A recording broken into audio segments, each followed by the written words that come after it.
या कलियुगामध्ये आपण ज्याप्रमाणे संगत करू ना त्याप्रमाणे माणूस घडत असतो। म्हणून शक्यतो संगत करताना संताची करा। संतन की संग लाग रे तेरी अच्छी बनेगी, संतन की संग लाग रे तेरी अच्छी बनेगी, संतन की संग लाग रे तेरी अच्छी बनेगी, संतन की संग लाग रे तेरी अच्छी बनेगी, संतन की संग लाग रे तेरी अच्छी बनेगी, संतन की संग लाग रे तेरी अच्छी बनेगी, संतन की संग लाग रे तेरी अच्छी बनेगी, संतन की संग लाग रे तेरी अच्छी बनेगी, अच्छी बनेगी तेरी बिगड़ी बनेगी, अच्छी बनेगी तेरी बिगड़ी बनेगी, अच्छी बनेगी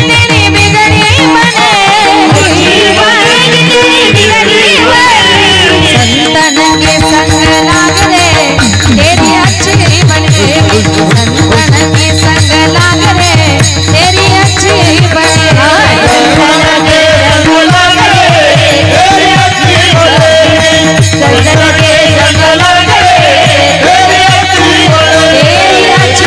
तेरी अच्छी बनेगी। जीवनामध्ये संगत करायची संताची करा। संताची जर संगत केली तर इथून पुढच्या कलियुगामध्ये तुमचं कल्याण होणार आहे। आणि वाईटाच्या संगतीमध्ये जर तुम्ही गेलात ना तर तुम्ही उलट दिशेला उलट मार्गालाच तुम्ही निघून जाणार आहे। संगत चांगल्या माणसाची करा। संगतीनेच माणूस बिघडतो, संगतीनेच माणूस सुधारतो। जीवनामध्ये संगतीला फार महत्व आहे। आणि वाईटाची संगत जर रात्रंदिवस केली ना तुम्हाला खरं सांगू तुमच्या जीवनामध्ये पश्चातापाशिवाय दुसरं काही शिल्लक राहणार नाही। एका गावात एका बाईचा नवरा अजिबात संसाराकडे प्रपंचाकडे लक्ष देत नव्हता। रात्रंदिवस फक्त मित्रांबरोबर फिरणं, पार्ट्या करणं, दारू पिणं एवढंच काम त्याला। शेवटी ती मुलगी आपल्या आई बापाकडे गेली, सांगितलं आई बाबा काय मला बघून दिलं, घरामध्ये चांगलं अन्न खायला मिळत नाही, दुधाचा चहा सुद्धा मिळत नाही। बापानं सांगितलं बाई दिल्या घरी सुखी राहा, जिथं दिलंय तुला तिथं सुखामध्ये राहायचंय, हवं तर मी तुझ्या करता एखादी तुम्हाला बकरी करते का शेळी, दोन्ही करतात ना, हवं तर म्हटली मी तुला तुझ्या करता एखादी शेळी देतो, ही शेळीने दुधाला काम येईल आणि नंतर तुला तिच्यावर उदरनिर्वाह सुद्धा करता येईल। आता ती त्याची बायको ती शेळी घेऊन घरी आली, नवऱ्यानं बघितली, नवऱ्या म्हणतो काय ग एवढी मोठी शेळी तुझ्या बापाने दिली, देते का पार्टीला? ती म्हटली माझ्या बापाच्या घरून आणली, पार्टीला नाही, म्हटली दुधा करता आणली, अजिबात तुम्हाला भेटणार नाही। उठला सुटला की रोज तिला म्हणायचं देते का पार्टीला। तिच्या लक्षामध्ये आलं माझा नवरा खातो पितो म्हणजे एक दिवस माझी ती शेळी चोरीला जाणार। तिचा इतका त्या शेळीवर जीव होता, ती काय करायची रात्री झोपताना सुद्धा गोठ्यामध्ये शेळी अशी बांधायची का तिच्या बेडरूम मधून ती दिसली पाहिजे। आणि रात्रभर तिला जाग येईल तेव्हा ती फक्त गोठ्यामध्ये शेळीच बघायची। पण तिच्या नवऱ्यानं ठरवलं ही रात्रंदिवस शेळीला बघते, मला शेळी काही नेऊ देत नाही। म्हटलं अमावस्येचा दिवस साधायचा आणि अमावस्येच्या दिवशी बायकोने कितीही जरी खिडकीतून बघितलं तिला दिसणार नाही। रात्रीच्या वेळेला गोठ्यामध्ये जायचं न्यायची, शेळी चोरून न्यायची। म्हटला अमावस्येची वाट बघत थांबला, अमावस्येचा दिवस उजाडला।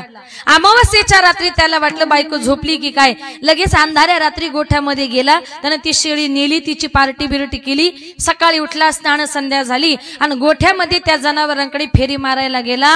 बघतो तर काय त्या गोठ्यामध्ये शेळी तशीच।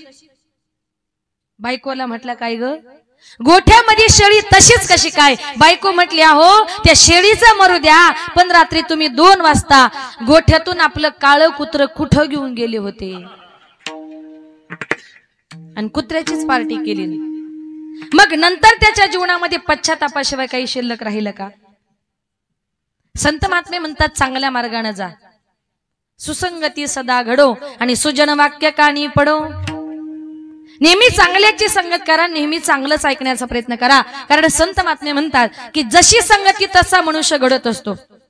संताच्या संगतीला किती किंमत आहे। अर्धक्षण घडता संताचे संगती तेने हो यशांती महत पापा। संताच्या अर्धक्षणाची संगती किती महत्वाची, सुंदर उदाहरण सांगते, जरा लक्षपूर्वक ऐका। एका गावात एक साधू महाराज गंगेच्या किनारी त्यांनी स्नान केलं आणि गंगेच्या किनारी ते देवाचं ध्यान करत बसले। तेवढ्यात तिथल्या प्रजेचा राजा तोही नदीवर स्नान करता आला. त्यानं साधू महाराजांना बघितलं, म्हटलं कोणीतरी साधू दिसतात. गंगेच्या किनारी बसलेत महाराज. ते साधू महाराज काहीतरी मंत्र म्हणत होते. म्हटले साधूचा मंत्र आपण जर श्रवण केला तर आपला सुद्धा उद्धार होऊ शकतो. साधू म्हणतात तरी काय.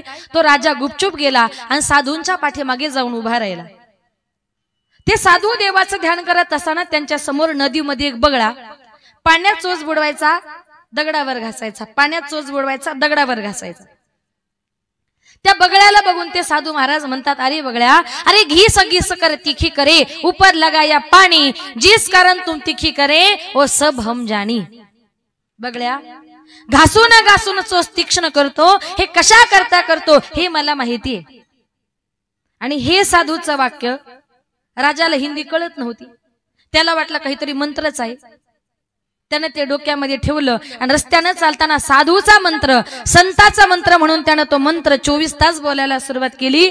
निवांत बसला का फक्त एकच म्हणायचा, घीस घीस करे तीखी करे, ऊपर लगाया पाणी, जिस कारण तुम तीखी करे वो सब हम जानी. रात्रंदिवस त्या मंत्राचा तो जप करू लागला. एक दिवस त्याच्या राणीने त्याला मारण्याकरता अनेक प्रकारचे प्रयत्न केले, पण सगळे प्रयत्न फुकट गेले. राणीने राज्यातल्या न्हाव्याला सांगितलं, न्हावी दादा, आज तुला काय करायचंय, राजाची दाढी करता करता राजाची मान कापायची.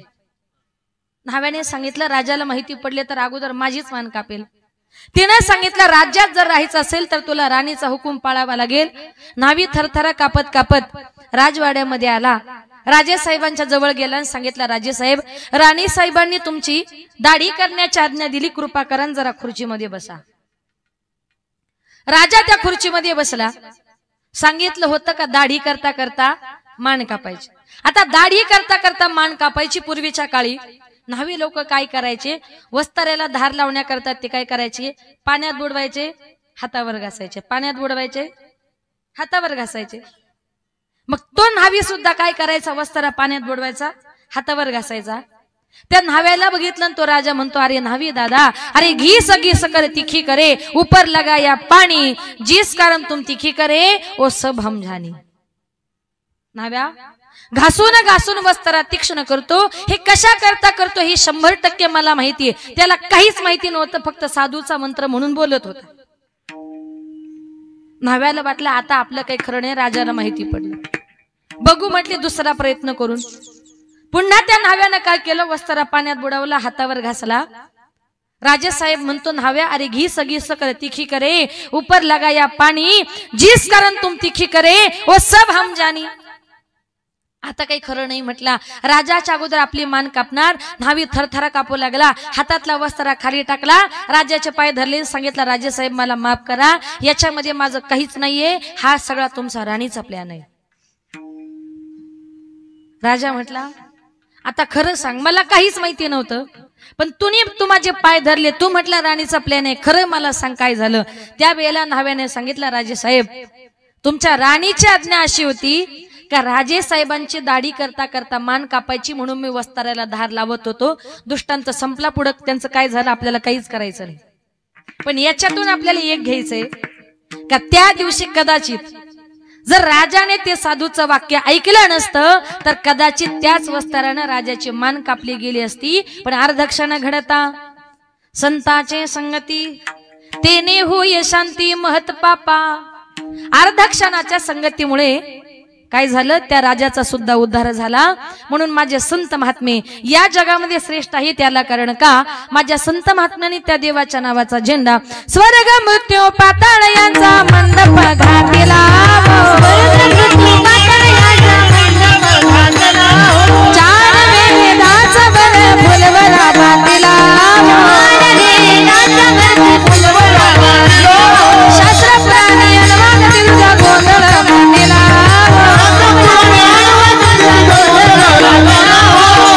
शिव संबळ घे बळी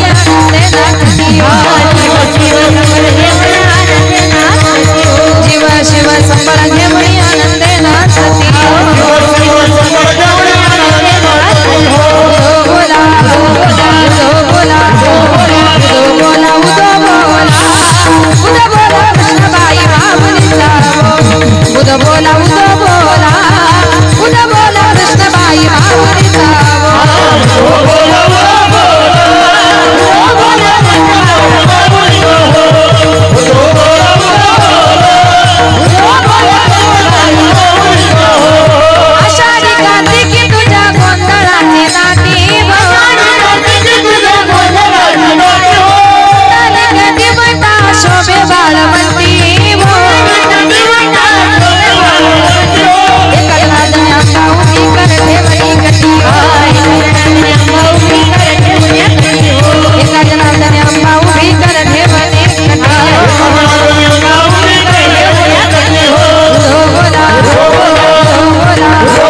श्रेष्ठ का आहेत याला कारण का माझ्या संत महात्म्याने स्वर्ग मृत्यू पाताळ यांचा मंडप घातिला,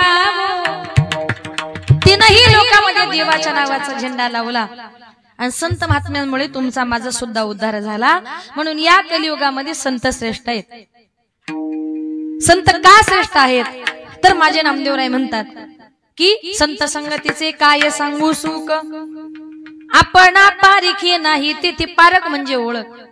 नामदेवराय म्हणतात देवा मी तुला ओळखलंच नव्हतं. पंढरीच्या रावळातील एक पांडुरंग परमात्मा एवढीच माझी तुझ्याबद्दल संकुचित कल्पना होती, पण ज्या वेळेला मला माऊलीची संगत लाभली ना त्या वेळेला संपूर्ण चराचरामध्ये एकच परमेश्वर आहे असा मला अनुभव आला. सर्वाभूती पाहे एक वासुदेव पुसोनी आठाव हंतेचा. नामदेवराय म्हणतात तो अहंकार आज माझा गळून पडला. मला अजून तो प्रसंग आठवतोय का ज्या वेळेला मी उत्तर भारतातून तीर्थयात्रा करत करत गोकुळ मथुरा वृंदावन प्रयाग कुरुक्षेत्र करत करत ज्या वेळेला महाराष्ट्रामध्ये आम्ही औंढ्या नागनाथाच्या जवळ आलो, नदीच्या काठी मोठं असं मैदान होतं. म्हणून त्या मैदानामध्ये रात्री नामदेवरायांचं कीर्तन ठरवलं. कीर्तनाला खूप समाज जमला होता. नवे नामदेवरायांचं कीर्तन ऐकण्याकरता स्वर्गातून 33 कोटी देवांपैकी 23 लाख देव आले होते आणि त्याच कीर्तनामध्ये माझे पांडुरंग परमात्मा नाचत होते. अभंग बोलता रंग कीर्तनी भरला, प्रेमाचे छंदे विठ्ठल नाचू लागला. नामदेव कीर्तन करी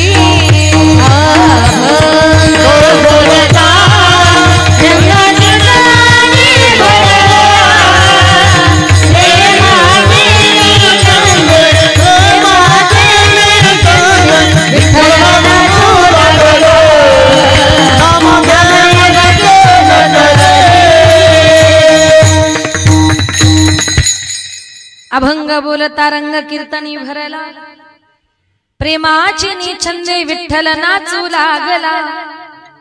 नामदेव महाराज कीर्तन करत होते, कबीर महाराज पखवाद वाजवत होते, ज्ञानोबराय साक्षात एक गायक म्हणून टाळकरी उभे होते. माझी जनाबाई सुद्धा पाठीमागे उभी होती. पाठीमागे डोळे लावून उभी ती जणी. कीर्तन खूप रंगात आलं. कीर्तन इतका रंगात आलं नामदेवराय कीर्तन करू लागले, कबीर महाराज पखवाद वाजवू लागले, ज्ञानोबराय गाऊ लागले आणि त्या तालावर माझे देव नाचू लागले. ज्ञानोबराय इतके सुंदर गात होते, देव इतके सुंदर नाचत होते. नाचता नाचता काय झालं तर नाचता नाचता देवाचा गळला पितांबर,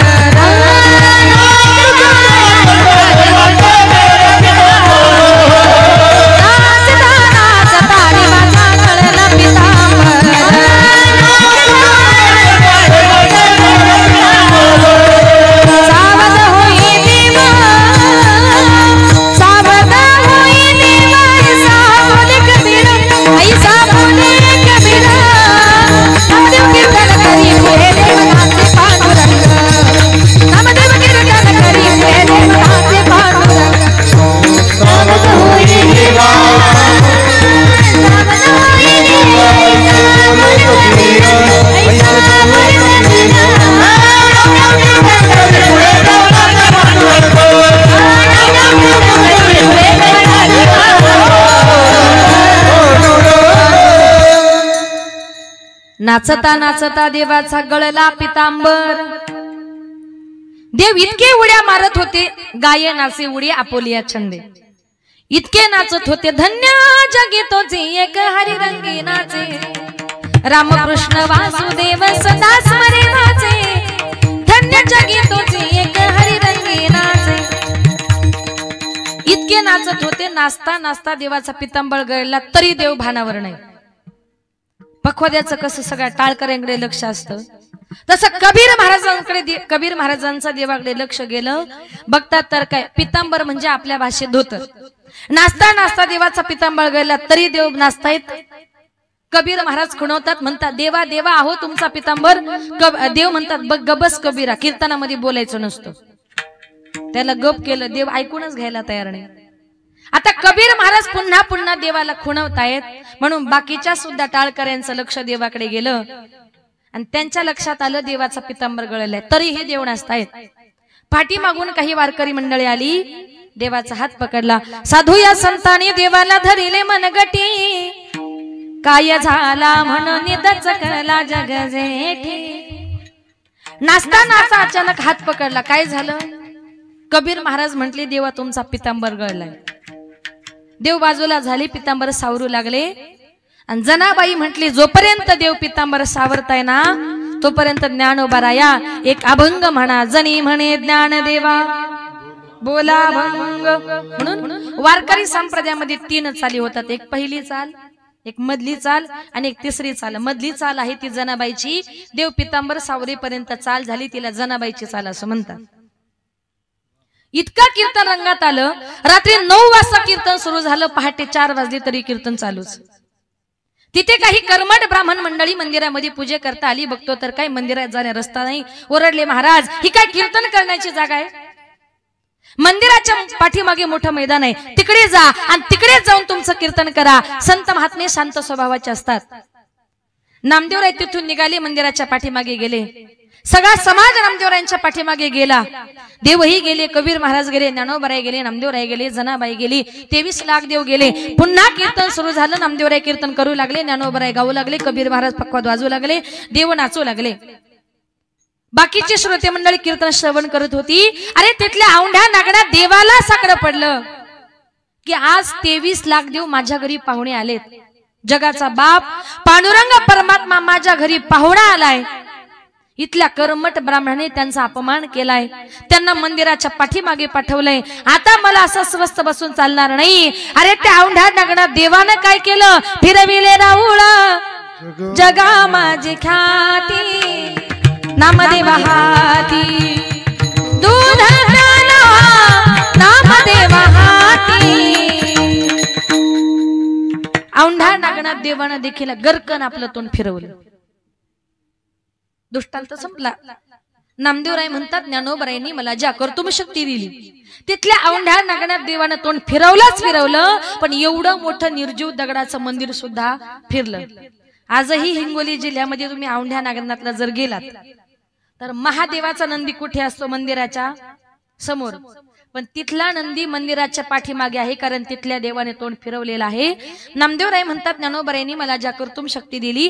औंढ्या नागनाथ देवाने तोंड फिरवलं, पण एवढं मोठं निर्जीव दगडाचं मंदिर सुद्धा फिरलं. हे कुणाच्या कृपेने झालं? केवळ संताच्या. म्हणून मी तुम्हाला एक नाही 2 हात वर करून सांगतो, या कलियुगामध्ये संगत जर करायचे साधूची करा, संताची करा, कारण या कलियुगामध्ये साधूच थोर आहेत. अभंगाचे 2रे चरण. साधू थोर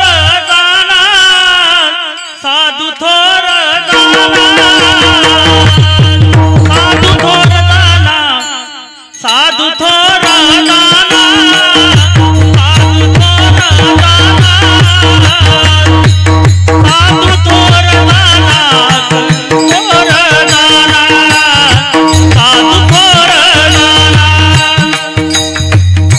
साधू थोर साधु थोर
बनाएंगे मंदिर कसम तुम्हारी राम प्राण से प्यारा।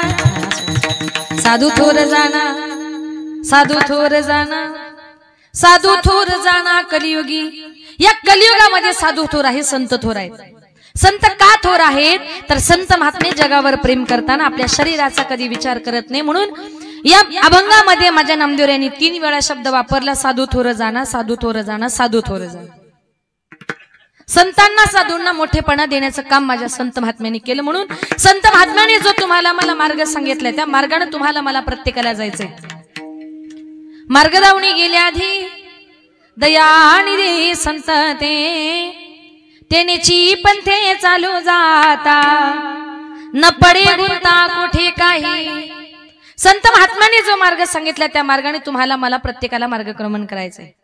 संतांनी सांगितलेल्या मार्गाने जा। काही काही लोक ना जीवनामध्ये कधीच कोणाचं ऐकत नाही, ते उलट म्हणतात माझ्यासारखा शहाणा या जगात नाही। पण अशी माणसं जीवनामध्ये कधीच पुढे जात नाही।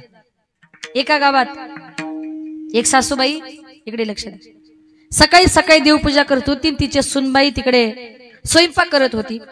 आता सासूबाईची देवपूजा करून झाली, देवपूजा करून झाल्यानंतर देव्हाऱ्यामध्ये वाजवतात, त्याला काय म्हणतात? महिला मंडळ थोडं बोला ना, काय म्हणतात? घंटी। त्यांचा देव्हारा मोठा असल्यामुळे त्यांच्या देव्हाऱ्यात घंटी नव्हती तर चांगला मोठा घंटाच होता। सासूबाईची देवपूजा करून झाली, सासूबाई घरामध्ये इकडे तिकडे घंटा शोधू लागली। सासूला घंटा काही मिळेना, तिने आवाज दिला, सुनबाई अगं देव्हाऱ्यातला घंटा कुठे बघितला का? थांबा म्हटली आत्याबाई, 1 मिनिटात आली। ती सुनबाई पळत पळत आली, सासूच्या हातामध्ये घंटा दिला। सासूने घंटा हातामध्ये घेतला, बघते तर काय तो घंटा बर्फासारखा थंडगार पडलेला। सासू म्हणते सुनबाई अगं घंटा कुठे ठेवला होता? म्हटले आत्याबाई आवाज सकाळपासून फ्रीज मध्येच होता। अगं घंट्याची जागा देवघरात असते का फ्रीज मध्ये? गप बसा म्हटले आत्याबाई, तुम्हाला काही कळत नाही आणि मध्ये मध्ये तोंड घातल्याशिवाय राहत नाही। ती म्हटली कसं आहे ना सासूबाई, मला एक नवीन भाजी करायची होती, त्या भाजीची रेसिपी मी युट्यूबला बघत होते आणि त्या भाजी करणाऱ्या माणसाने असं सांगितलंय कांदा लसूणची पेस्ट करा आणि 1 घंटा फ्रीज मध्ये ठेवा। म्हणून कांदा लसूणच्या बरोबर घंटा सुद्धा ठेवला। आता तिला काय त्या घंट्याला फोडणी द्यायची होती, पण तिला माहित नाही हिंदीतून तासाला घंटा म्हणतात ते। म्हणजे काही काही लोकांना काही कळत नाही बघा। एका गावात एक सुनबाई आपल्या सासूला सारखी घरात घ्यायची बाहेर काढायची, घरात घ्यायची बाहेर काढायची, सकाळपासून दुपारपर्यंत तिचा तेवढाच उपक्रम चालू। एक मातृभक्त गेला म्हटला बाई सकाळपासून मी तुमची गंमत बघतोय, तुम्ही तुमच्या सासूला घरात घेता बाहेर काढता, घरात घेता बाहेर काढता, नेमका तुमचं चाललंय तरी काय? तुम्ही किती सासूचे हाल करता? ती म्हटली दादा तुमचा काहीतरी गैरसमज झाला, मी अजिबात सासूचे हाल वगैरे करत नाही। अहो सकाळपासून मी बघतोय वरून खोट्या बोलता। ती म्हटली दादा मी सासूचे हाल करत नाही, मी सकाळपासून व्यायाम करते व्यायाम। तो म्हटला असं सासूला त्रास देऊन कोणी व्यायाम करतं का? ती म्हटली दादा तुम्हाला खरं प्रामाणिकपणे सांगते, मी सकाळी उठले का टीव्हीला पहिले रामदेव बाबांची योगासन लावते आणि त्याच्यात रामदेव बाबांनी असं सांगितलंय सास को अंदर ले लो सास को बाहर छोड़ो, सास को अंदर ले लो सास को बाहर छोड़ो। आता रामदेव बाबा काय म्हणतात? सासूला आत घ्या बाहेर काढा। ते म्हणतात बाबांना श्वास घ्या श्वास सोडा। आपण त्याचा गैरअर्थ करतो, त्याला रामदेव बाबा तरी काय करतील? म्हणजे जीवनामध्ये काही काही लोकांना काही कळत नाही आणि ते दुसऱ्याचं ऐकत नाही। अशी माणसं जीवनामध्ये कधीच प्रगती करत नाही। उलट म्हणा मला जे येतं ते खूप कमी येतं। माझ्यापेक्षा कितीतरी हुशार माणसं या जगामध्ये आहे, त्या दिवशी खरी तुम्ही प्रगती केल्याशिवाय राहणार नाही। या जगामध्ये साधू संत थोर आहेत, याला कारण का? माझ्या ज्ञानोबरायांचा अवतार जर बघितला, महाविष्णूचा अवतार सखा माझा ज्ञानेश्वर। या जगामध्ये देव आणि संत वेगळे नाही, देवते संत निमित्त त्या प्रतिमा। हे वेगवेगळ्या प्रकारचे अवतार भगवान परमात्म्यानं आपल्या भक्ताच्या उद्धाराकरता धारण केलेले आहेत। ज्या वेळेला कलियुगामध्ये भगवान महादेवांचा अवतार झाला त्यावेळेला या कलियुगामध्ये अनेक प्रकारचे राक्षस माजलेले होते आणि त्या राक्षसांचा नायनाट करण्याकरता आमच्या भगवान देवादिदेव महादेवांनी संपूर्ण महाराष्ट्राचं कुलदैवत असणाऱ्या श्री खंडोबा देवाचा अवतार घेतला आणि तो देव आपल्या भक्तासमोर कसा आला? शिवावतारी मार्तंड मल्हारी, शिवावतारी मार्तंड मल्हारी मनात ठेवून बानूला त्याच मारून घोड्याला निघाला बाणूच्या वाड्याला त्याच मारून घोड्याला निघाला बाणूच्या वाड्याला त्याच मारून घोड्याला निघाला बाणूच्या वाड्याला त्याच मारून घोड्याला निघाला बाणूच्या वाड्याला शिवावतारी मार्तंड मल्हारी शिवावतारी मार्तंड मल्हारी मनात ठेवून बाणूला त्याच मारून घोड्याला निघाला बाणूच्या वाड्याला त्याच मारून घोड्याला निघाला बाणूच्या वाड्याला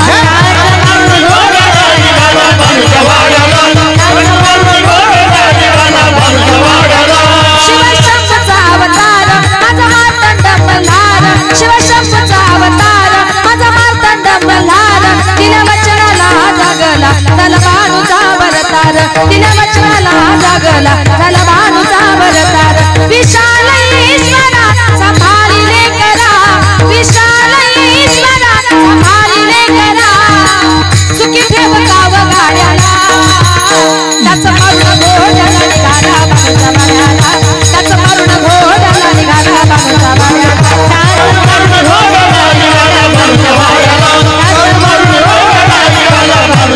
देव जय देव जय देव जय देव जय देव जय शिव मार्तंडा आदि मायेचा मल्हारी तुझी प्रचंडा देव जय देव जय देव जय देव जय देव जय शिव मार्तंडा आदि मायेचा मल्हारी तुझी प्रचंडा देव जय देव जय देव जय देव जय देव जय शिव मार्तंडा आदि मायेचा मल्हारी तुझी प्रचंडा आगड धूम नगारा सोन्याची जेजुरी देव गेले जेजुरा निरा घोडा आगड धूम नगारा सोन्याची जेजुरी देव गेले जेजुरा निरा घोडा पाहुले तोडा कमरी करंगडा कटील मस्तकी तुरा खोबऱ्याचा कुटका भंडाराचा भडका बोल अहंकारा सदा नंदाचा येळको सदा नंदाचा येळको जय देव जय देव जय देव जय देव जय देव जय शिव मार्तंडा आदि मायेचा मल्हारी तुझी प्रचंडा जय देव जय देव जय देव जय देव जय देव जय शिव मार्तंडा आदि मायेचा मल्हारी तुझी प्रचंडा सदा नंदाचा खंडोबाच्या नावानं चांगलं वाटलं ना थोडं गोंधळ केल्यासारखं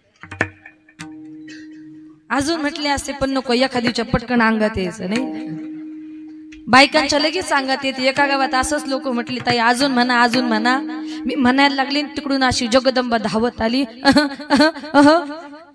येऊन झाली स्टेज जवळ माझ्या जवळच उड्या मारायला लागली म्हटलं मावशी थांबा कीर्तन उद्या ती म्हणायची आता काय करावं सगळं कीर्तन डिस्टर्ब व्हायला लागलं त्या मावशीच्या कमरेला होती पैशांची पिशवी मी घेतली काढून मावशी लागली उड्या मारायला माझी पिशवी हातात दिली तेव्हा मावशी गपकन खाली जाऊन बसली म्हणून म्हणायला भीती वाटते भगवान परमात्मा आपल्या भक्ताच्या उद्धाराकरता वेगवेगळ्या रूपाने या जगामध्ये यायला तयार आहे या जगामध्ये खरा संत कुणाला म्हणतात त्याची संत त्याची संत त्याची संत त्याची संत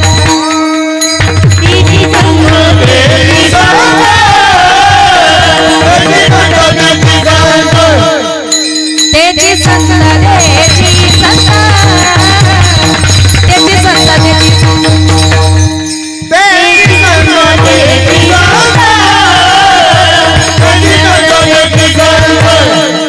ज्यांचा हे विठ्ठल ज्यांचा हे विठ्ठल हो नेनती काही नाडोला नेनती काही नाडोला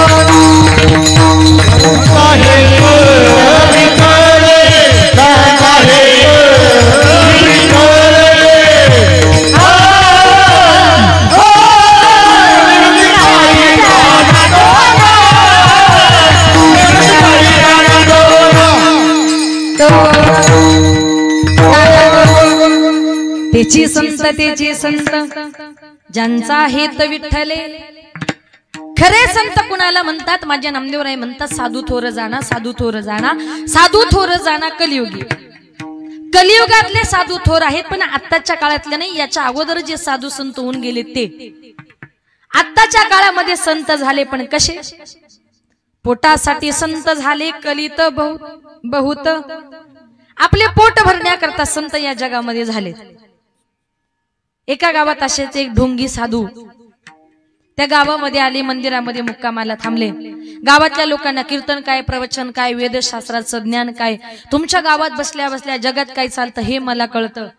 1 लाखाचे 2 लाख करतो, 2 लाखाचे 4 लाख करतो, पैसा कोणाला नकोय? गावातल्या अनेक लोकांची त्या महाराजावर श्रद्धा बसली. त्या गावातला एक इंजिनियर पैशावाला होता. त्याचे जवळ त्याने 2 लाखाचे 4 लाख, 4 लाखाचे 8 लाख, 8 लाखाचे 16 लाख असे सगळे डबल पैसे करून दिले. त्या इंजिनियरची एवढी त्या महाराजांवर श्रद्धा बसली. तो इंजिनियर घरी गेला आणि बायकोला म्हटला, ग आपल्या गावात इतके चांगले महाराज आलेत का त्यांचं दर्शन घेतलं तर माणसाचं दैन्य दुःख दूर होतं. गावात बसल्या बसल्या जगात काय चालतं हे महाराजांना कळतं. त्या बाईनं सांगितलं, तुमचा असेल त्या महाराजावर विश्वास, पण मी काय त्याच्यावर विश्वास ठेवणार नाही. म्हटले का? करते इंजिनियरची बायको म्हणजे एका कट्टर वारकरी घराण्यातली मुलगी होती, आणि वारकरी लोक सहसा अशा भोंदू लोकांवर विश्वास ठेवत नाही. तिने सांगितलं, तुमचा असेल पण मी नाही. आता एकदा तरी दर्शनाला चल. येणार नाही म्हटली. हवं तर म्हटला महाराजांना आपल्या घरी आणतो. तिने सांगितलं, घेऊन या. अतिथी देवो भव, त्यांचा आदर तिथ्य सत्कार सन्मान सगळं काही करणार, त्यांच्याकरता भोजन बनवणार, महाराजांना घेऊन या. इंजिनियर गेला. महाराजांना गावातल्या काही लोकांना भोजनाचं आमंत्रण दिलं. संध्याकाळी महाराज आले.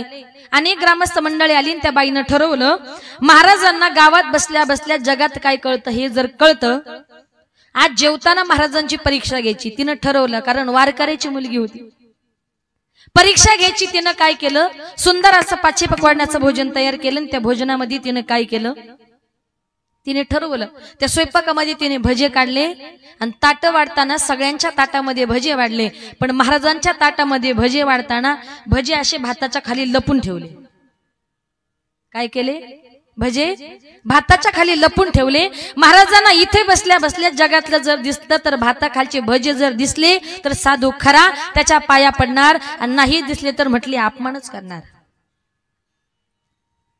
आता महाराज मंडळी आली, गावातली लोक आली, चहा पाणी नाश्ता वगैरे झाला, सगळेजण जेवण करायला बसले. प्रत्येकाला ताट वाढण्यात आले. ताट वाढल्याबरोबर महाराजांनी श्लोक म्हणाला, वदनी कवळ घेता नाम घ्या श्री हरीचे, सजावण होते नाम घेता फुकाचे. ताटाभोवती पाणी फिरवलं, हात जोडले. हात जोडल्या बरोबर महाराजांनी डोळे मिटले आणि जोरात महाराज म्हटले, हाड हाड हाड हाड हाड. इंजिनियर आजूबाजूला बघितलं. इंजिनियर म्हणतो, महाराज आजूबाजूला कुठं कुत्रे नाही, काय नाही, हाड हाड कुणाला म्हणाला? म्हटलं, कसं आहे ना, ज्या वेळेला मी डोळे झाकले त्या वेळेला मला असं समजलं का पंढरपूरच्या रावळामध्ये कुत्रे शिरलेत आणि ते कुत्रे मी तुमच्या घरामध्ये बसल्या बसल्या हाकलले. बाई म्हटली, आता खरी परीक्षा आहे. महाराज जेवायला बसले. इंजिनियरचं लक्ष प्रत्येकाच्या ताटाकडे गेलं. गावकऱ्यांच्या सगळ्यांच्या ताटामध्ये भजे होते, पण महाराजांच्या ताटामध्ये भजे होते. कुठे होते? भाताच्या खाली. इंजिनियरला दिसले का? नाही. तो म्हटला, काय ग, साधू महाराजांकरता भोजन केलंस, सगळ्या गावाला भजे वाढले, महाराजांना भजे दिले नाही, मुद्दाम केलंस, महाराजांचा अपमान केलास. रागाच्या वरात उठला, बायकोला मारणार. साधू महाराज म्हटले, थांबा साहेब. एवढ्या पाहुण्यांच्या गडबडीत बाई जरा भजे द्यायला विसरले असेल. म्हटल्या, ताई असं करा, मला जरा दुसरी भजे द्या. ती बाई म्हटली, थांबा महाराज, जगाला फसवू शकता पण आमच्या वारकऱ्यांना नाही. इथं बसल्या बसल्या जर तुम्हाला पंढरपूरच्या रावळातले कुत्रे जर दिसले तर भाताखालचे भजेच कसे दिसले नाही. याला म्हणतात खोटा साधू. म्हणजे आताच्या काळामध्ये साधू झाले ते असे, ऐसे कैसे झाले बंधू, कर्म करुणी म्हणती साधू, अंगाला वणिया राख, डोळे झाकुणी करीती पाप. खरा संत कुणाला म्हणतात? जे देवाशिवाय दुसरे काही बोलत नाही. आपल्याला देखील आपला उद्धार जर करायचा असेल ना तर काय करावं लागेल? ठाईच बाई सोनी कराय चित, कराय चित, ठाईच बाई सोनी कराय चित.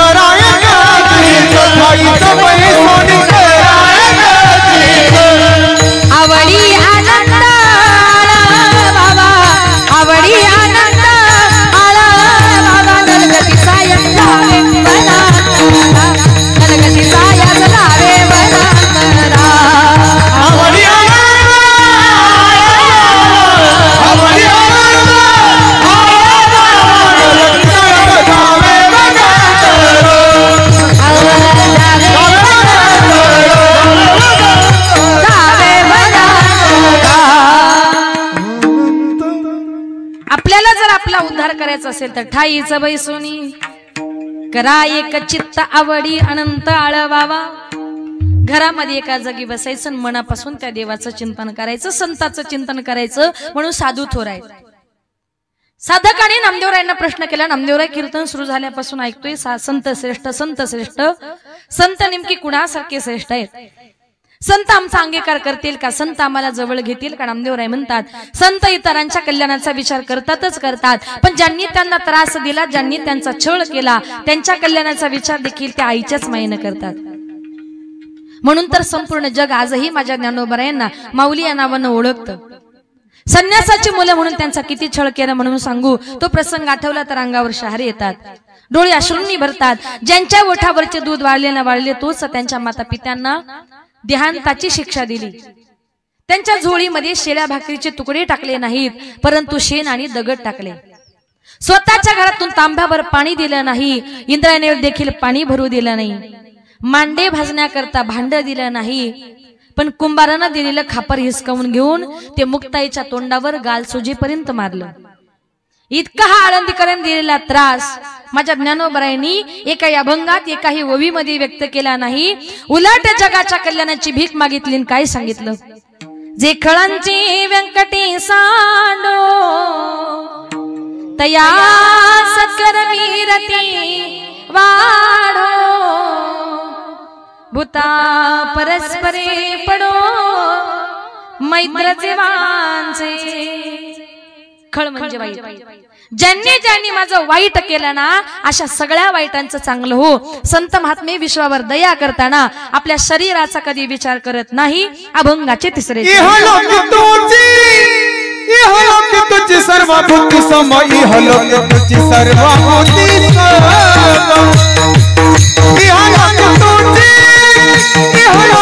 सर्वभूती समय हलोकी सर्वभूती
इहलोकी तुझी सर्वाभूती शरीराचा भ्रम नोकदा.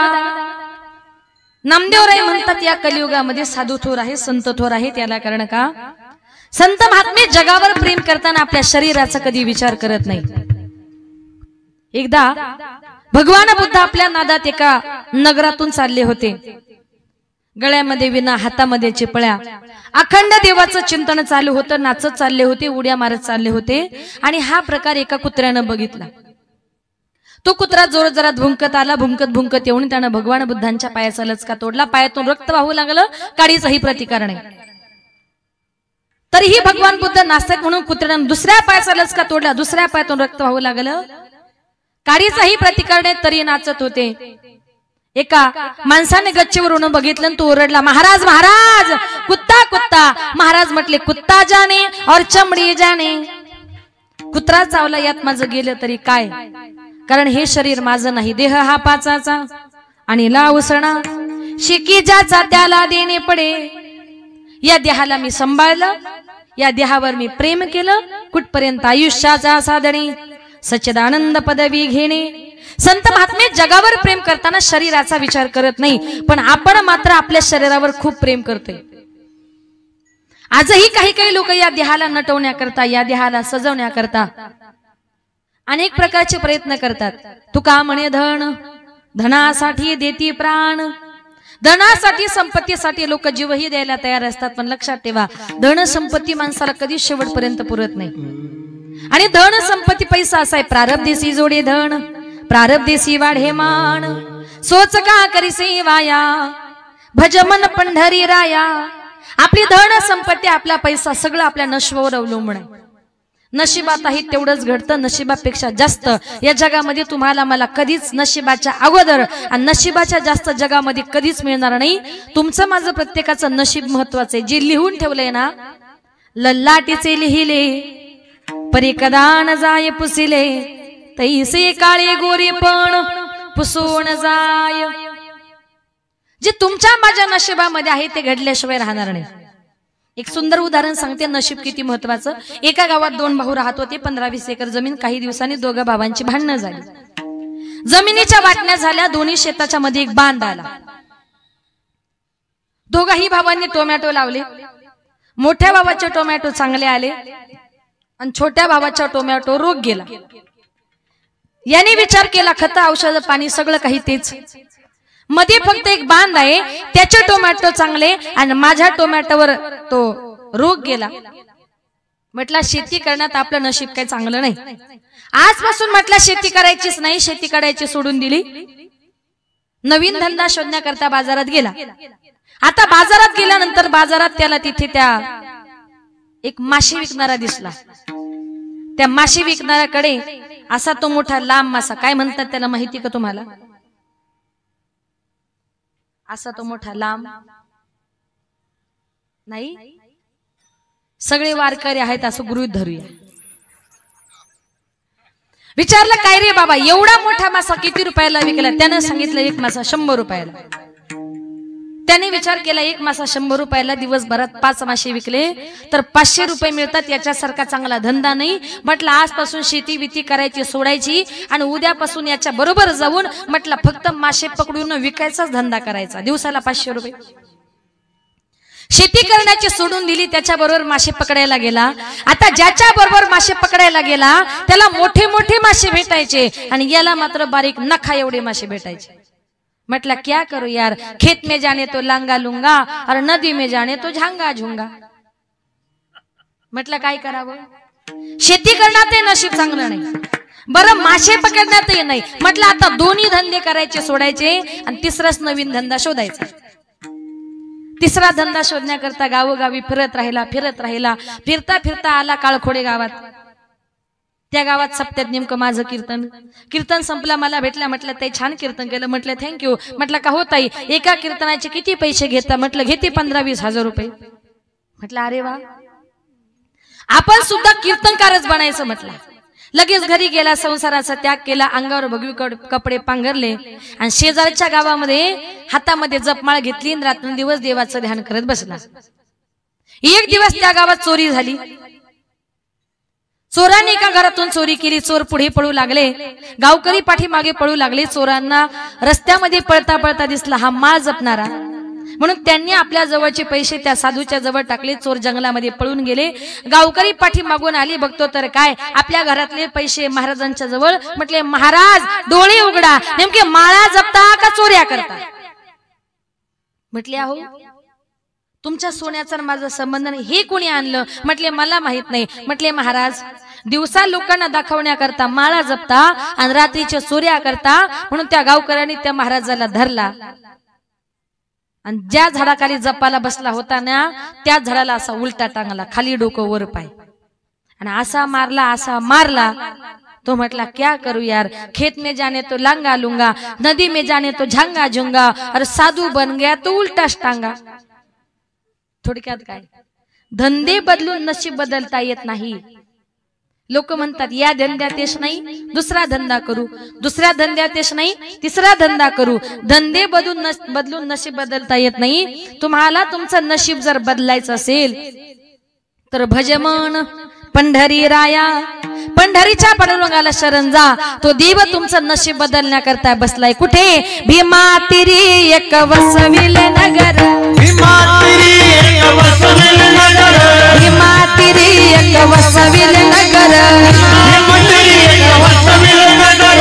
त्याचे नाव पंढरपूर रे, त्याचे नाव पंढरपूर रे, त्याचे नाव पंढरपूर रे, त्याचे नाव पंढरपूर रे.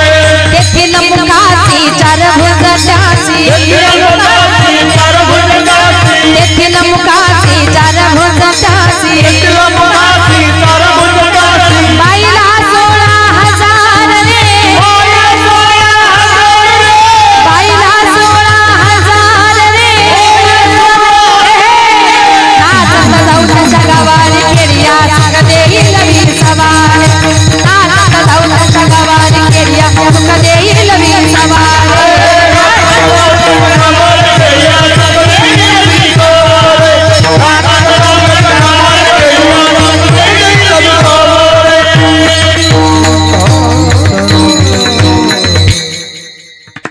संत महात्मे म्हणतात काय? धंदे बदलून नशीब बदलता येत नाही. नशीब बदलण्याकरता भजमन पंढरी राया, नशीब बदलण्याकरता पंढरपूरला चंद्रभागेच्या वाळवंटामध्ये पांडुरंग परमात्मा तुमचं माझं नशीब बदलू शकतो, बाकी कोणी नाही.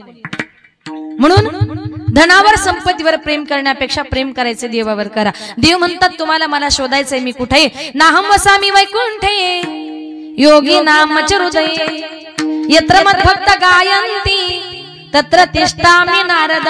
माऊली वर्णन करते किंबहुना पांडवा हरिपला गिवसावा, जेथ नाम घोष बरवा करीती माझे. पुंडलिक रायाची पुण्याई पाहून पांडुरंग परमात्मा पंढरपुरामध्ये सगुण साकार झाले. ते एकट्या पुंडलिकासाठी नाही, पुंडलिकाच्या नावा करता आला. आला नावा रूपा. आपण शेवट बहिरवी घेऊ. तुका म्हणे झाला सोपा विठोबा रखुमाई, हरी जय जय, हरी जय जय,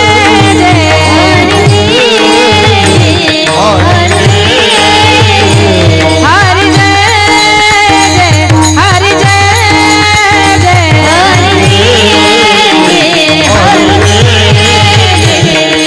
हरि हरि हरि हरि हरि हरि जय, हरि हरि हरि हरि हरि हरि जय, हरि हरि हरि हरि हरि हरि जय, हरि हरि हरि हरि हरि जय.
संत संगतीचे काय सांगू सुख, आपणा पारिखे नाही तेथे. आता या ठिकाणी माझ्या अल्पमतीप्रमाणे अभंगाचा धावता भावार्थ आपल्या समोर मांडण्याचा प्रयत्न केला. कार्यक्रमाची वेळ ही संपली आहे, जास्त वेळ घेणार नाही.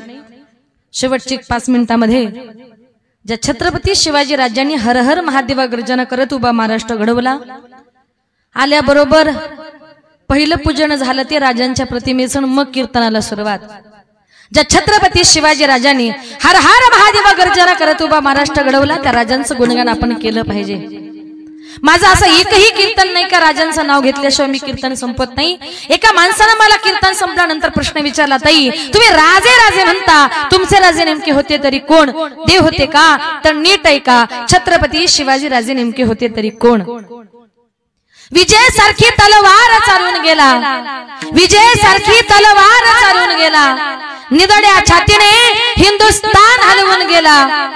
मुठभर मावळ्यांना बरोबर घेऊन हजारो सैतानांना नडून गेला आणि स्वर्गामध्ये गेल्यानंतर 33 कोटी देवांनी ज्याला वाकून मुजरा करावा ना, असा एकाच मर्द मराठा माझा शिवबा होऊन गेला, शिवबा होऊन गेला, शिवबा होऊन गेला.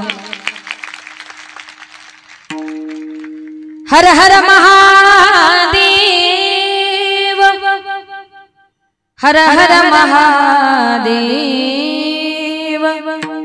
अजून एक हर हर महादेव. गिरीशी खरी किरीटा परी लहरी भगवान ध्वजा, गिरीशी खरी किरीटा परी लहरी भगवान ध्वजा. उगवला तारा मेरा हरा करजा शिवाजी राजा, उगवला तारा मेरा हरा करजा शिवाजी